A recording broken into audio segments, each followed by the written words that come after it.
Continuando a nossa revisão de gametogênese, agora essa aulinha vai ser sobre espermatogênese.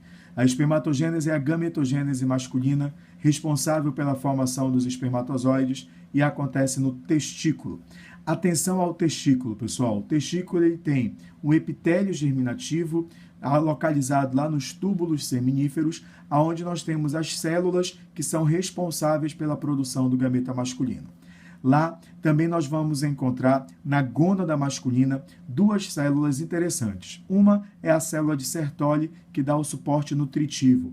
Ela nutre as células que serão responsáveis pela formação do espermatozoide. A outra é a célula de Leydig, e esta célula é estimulada a produzir o hormônio masculino chamado testosterona. Diferentemente das mulheres, e não esqueçam de assistir a videoaula sobre ovologênese, nós, homens, começamos a formar os nossos gametas a partir, de fato, da puberdade. E a formação do gameta masculino envolve 4 etapas importantes: multiplicação, crescimento, maturação e espermiogênese ou diferenciação. Notem, quando você assistir a aula de ovologênese, eu falei em ovologênese 3 etapas: multiplicação, crescimento e maturação. Aqui na aula de espermatogênese são 4 etapas: multiplicação, crescimento, maturação e espermiogênese. Vamos a elas. A célula precursora dos gametas masculinos é chamada de espermatogônia e ela é diploide, 2N. Sofre sucessivas divisões mitóticas, caracterizando a multiplicação. Em seguida, essas células crescem, dando origem ao espermatócito primário, também diploide. Ele, então, entra no processo de maturação. Sofre a primeira divisão meiótica, originando 2 espermatócitos secundários. Sofre a segunda divisão meiótica, originando 4 espermátides. Atenção! Espermatócito primário, 2N, diploide. Espermatócito secundário, N, haploide. Espermátide, N, haploide. Marcos, então qual é a diferença da espermátide para o espermatócito secundário? É o tipo de cromossomo. No espermatócito secundário são cromossomos duplicados. Então, para a espécie humana, nós temos 23 cromossomos duplicados, ou seja, 46 moléculas de DNA. E, após a segunda divisão meiótica, serão 23 cromossomos simples, com 23 moléculas de DNA em cada uma dessas células.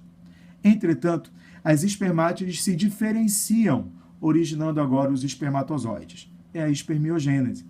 E nesse processo, meus amigos, acontecerá uma mudança no citoplasma e algumas organelas são importantes. Dentre elas, os centríolos, que serão responsáveis pela formação do flagelo, que está localizado ali dentro da cauda do espermatozoide e determina a movimentação do gameta masculino. A outra é a mitocôndria, que estará localizada em uma peça chamada de peça intermediária.